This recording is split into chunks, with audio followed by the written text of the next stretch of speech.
అన్ని రకాల వస్త్రాలపై up to 70% discount. అంటే శకుంతలం మూవీ కథ సమంత గారని రాసుకున్నారా, లేకపోతే వేరే హీరోయిన్ అనుకొని కుదరక మళ్ళీ శ్యామ్ దగ్గరికి వెళ్ళాల్సి వచ్చిందా? శకుంతల పాత్రకి మీరు అన్నట్టుగా కాస్టింగ్ అంత ఈజీ కాదండి. దీన్ని చెప్పాలంటే కొద్దిగా బ్యాక్ వెళ్ళి మహాభారతంలోని ఆది పర్వంలోని శకుంతల దుష్యంతుల కథను ఆధారం చేసుకొని మహాకవి కాళిదాసు అభిజ్ఞాన శాకుంతలం పేరుతో ఒక 7 యాక్ట్ స్టేజ్ ప్లే రాయడం జరిగింది. అది ప్రపంచవ్యాప్తంగా చాలా ప్రసిద్ధి పొందింది. కాకపోతే ఇండియాలోనే కొద్ది తక్కువ, ముందు అక్కడ ఆదరణ పొందింది. మ్యూజికల్ షోస్గా వేసేవారు.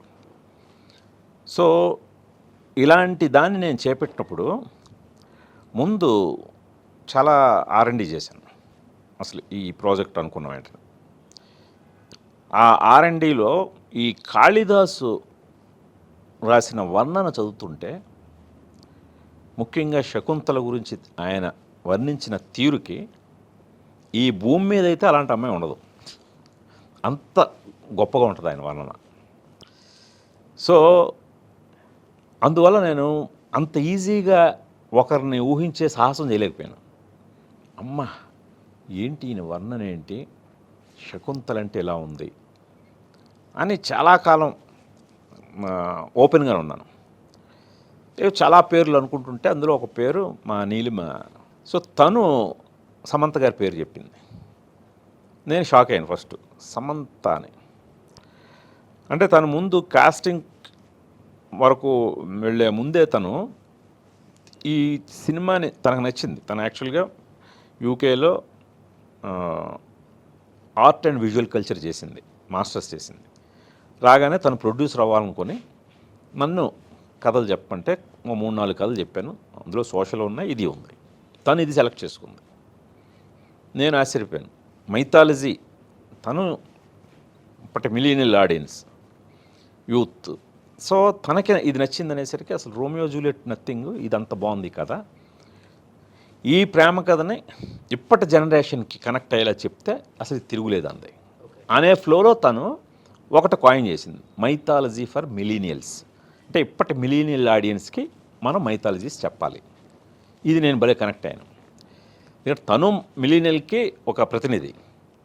సో తన నోటి నుంచి ఇది వచ్చేసరికి మనం అలాగ ఆ న్యూ ఏజ్ ప్రజెంటేషన్లో చెప్తే బాగుంటుంది ఇప్పుడు మైథాలజీస్ అనే ప్రాసెస్లోనే సమంత గారిని సజెస్ట్ చేయడం కూడా ఆ దృష్టితోటే.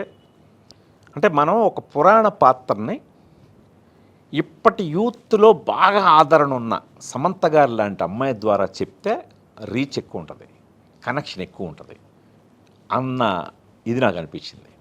తను కూడా ఆ ఉద్దేశంతో సజెస్ట్ చేయడం జరిగింది. ఓకే, బట్ అంత ఈజీ కాదు. కరెక్టే, యూత్ ఐకాన్గా ఇప్పుడు సమంత గారికి విపరీతమైన ఫాలోయింగ్ ఉంది. అలా అని మనం టేక్ ఇట్ గ్రాంటెడ్గా తీసుకోలేం. అప్పుడు సమంత గారి పొటెన్షియల్ మనకు తెలుసు, చాలా మంచి నటి అని. తనే ఒకసారి ఈ రంగస్థలం సినిమాలో రామలక్ష్మి పాత్రని ఆవిడ పోషించిన తీరు చూడండి. నేను మళ్ళీ చూశాను ఆ సినిమా. చూసేసరికి ముందు ఆవిడ అంత అల్ట్రా మోడర్న్ సమంత గారు ఒక గడ్డి మోపు నెత్తిమీ పెట్టుకొని ఎర్రి చూపులు చూస్తూ పక్కాగా మనకు రామలక్ష్మి పాత్రే కనిపించింది తప్పితే సమంత కనపడలే. దాంతో నాకు ఈవిడ దగ్గర ఉన్న పొటెన్షియల్కి ఆవిడ ఓన్ చేసుకుంటే ఇది తిరుగులేదు అని నేను అప్పటి నుంచి సమంత గారిని చూడటం జరిగింది.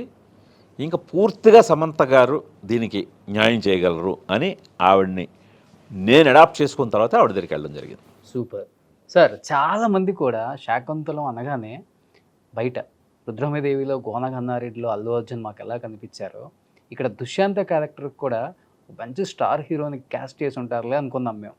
ఒక్కసారిగా దేవ్ మోహన్ మలయాళం యాక్టర్ని తీసుకున్నాక, అంటే తెలుగులో వేరే యాక్టర్కి కథ చెప్తే యాక్సెప్టెన్సీ లేదంటారా, లేకపోతే మీకు నచ్చక ఆ క్యారెక్టర్కి ఆయనే సరిపోతారని తీసుకున్నారా? అంటే మన తెలుగు హీరోలు ఒప్పుకుంటే ఫస్ట్ ప్రిఫరెన్స్ వాళ్ళకే వెళ్తాం కదా, ఎందుకంటే మనకి బిజినెస్ పరంగా కూడా ఒక యాడెడ్ వాల్యూ ఉంటుంది కదా.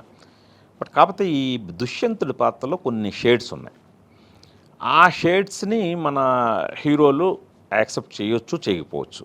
చేయకపోవడానికి ఎక్కువ ఛాన్స్ ఉంది. చెప్పారు అసలు ఎవరికైనా? లేదు, చెప్పలేదు. చెప్పలేదు. నాకే డౌట్ ఉండడంతో నేను గట్టిగా అప్రోచ్ కూడా అవ్వలే. బట్ నా సర్కిల్స్లో నేను ఈ కథ చేస్తున్నానని తెలుసు, ఈ పాత్రలు ఉన్నాయని తెలుసు. ఒకవేళ చేయాలని ఉద్దేశం ఉంటే కూడా ఎవరన్నా ఇంట్రెస్ట్ కూడా చూపించేవారేమో, బట్ నేను ఆ దిశగా వెళ్ళలేదు. అందుకని నేను ఇది క్యారెక్టరు రేపొద్దున్న సినిమాలో అన్ప్రెడిక్టబుల్గా ఉండాలి. ఆర్టిస్ట్ ఇమేజ్ వల్ల ఒక ఎక్స్పెక్టేషన్ రాకూడదు, ఈ క్యారెక్టర్ ఇలా వెళ్తుంది, ఇలా బిహేవ్ చేస్తుంది. అందుకని కూడా నాకు కొత్తోడు ఉంటే బాగుంటుంది. అందులో దుష్యంతుడు అనగానే ప్రిన్స్ చార్మింగ్ అంటాం. సో ఒక అందగాడు, ఒక పర్ఫెక్ట్గా మనకి మ్యాన్లీగా ఉండాలి, అన్ని హీరో క్వాలిటీస్ ఉండే కొత్తవాడైతే చాలా బాగుంటుందని అప్పుడు దేవమోహన్ని అనుకోవడం జరిగింది. పర్ఫెక్ట్ అనిపించిందా మీకు?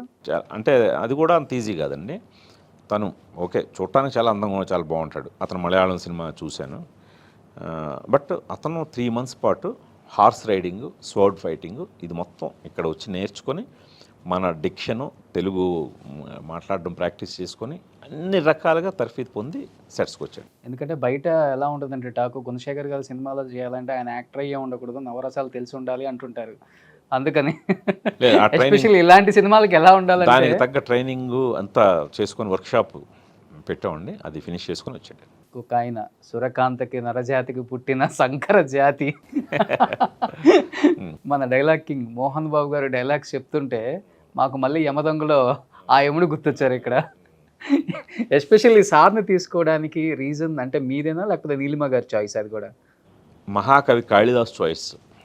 మోహన్ బాబు గారు మాత్రం నా చాయిస్ కూడా కాదు, మహాకవి కాళిదాస్ చాయిస్. ఎందుకంటే ఇందాక నేను చెప్పినట్టు మహాకవి కాళిదాసు వర్ణనకి హీరోయిన్ దొరకడం కష్టమేమో కానీ ఆయన వర్ణించిన దుర్వాస మహర్షి వర్ణనకు మాత్రం పెర్ఫెక్ట్ మోహన్ బాబు గారు. ఓకే, అంత 100% ఆయన మన తగ్గట్టుగా ఉంటారు ఆయన. సో ఇది అనుకున్న వెంటనే ఆయన గతంలో నన్ను రిజెక్ట్ చేస్తున్నారు. రుద్రమదేవికి ఒక పాత్ర గడిగితే, ఓకే ఎందుకు గుణశేఖర్ ఇది నేనే చేయాలని ఉంది, మంచి పాత్రే, మంచి ప్రాజెక్ట్ చేస్తున్నాం, ఆల్ ద బెస్ట్. ఏ రోల్ సార్ అది? అది రోల్ పేరు ఎందుకులేండి, బట్ ఒకనొక దీనికి. సో దాంతో నేను కూడా సరేలే ఆయన చెప్పింది ఇదే అని నేను ఎక్కువ ఆయన్ని ఇది స్ట్రెస్ చేయలేదు. ఇప్పుడు మాత్రం మళ్ళీ వెళ్ళాను ఆయన దగ్గరికి. వెళ్ళి సార్ ఈసారి మాత్రం మీరు నో చెప్పను ఒక క్యారెక్టర్, నాకు ఆల్టర్నేట్ ఎవరైనా ఉంటే మీరే చెప్పండి సార్, నేను కథా పాత్ర చెప్తాను, మీరు కాకుండా దీనికి ఆల్టర్నేట్ ఎవరైనా ఉంటే చెప్పండి మీరు, ఏంటి ప్రాజెక్ట్ ఏంటి, పాత్ర ఏంటన్న. శాకుంతలం దుర్వాస మహాముని పాత్ర సార్ అని పెద్ద నవ్వేశాడు ఆయన. అంటే కోపిష్టిని నా దగ్గరకు వచ్చేవాను. దుర్వాస మహామునిలో కోపం ఒకటే గుణం కాదు కదండి, గొప్ప మహర్షి, ఎంత కోపిష్టో అంత సున్నిత మనస్కుడు. అలాంటి క్యారెక్టర్ని కవి కాళిదాసు వర్ణనకి నాకు మీరే కరెక్ట్ అనిపించారండి. అవును నేనే కరెక్ట్, ఇది నేనే చేయాలి, ఆల్టర్నేటివ్ చేస్తున్నా అన్నాడు ఆయన. ఓకే, అలాగా అంటే ఆయనకి తెలుసు ఈ పురాణాల తాలూకు విలువేంటనేది. అందుకని ఆయన ఇప్పుడు రైట్ క్యారెక్టర్తో రైట్ టైంలో రైట్ ప్రాజెక్ట్తో వెళ్ళేసరికి ఆయన కాదనలేదు. అలాగా ఆయన ఆన్ బోర్డ్ వచ్చారు.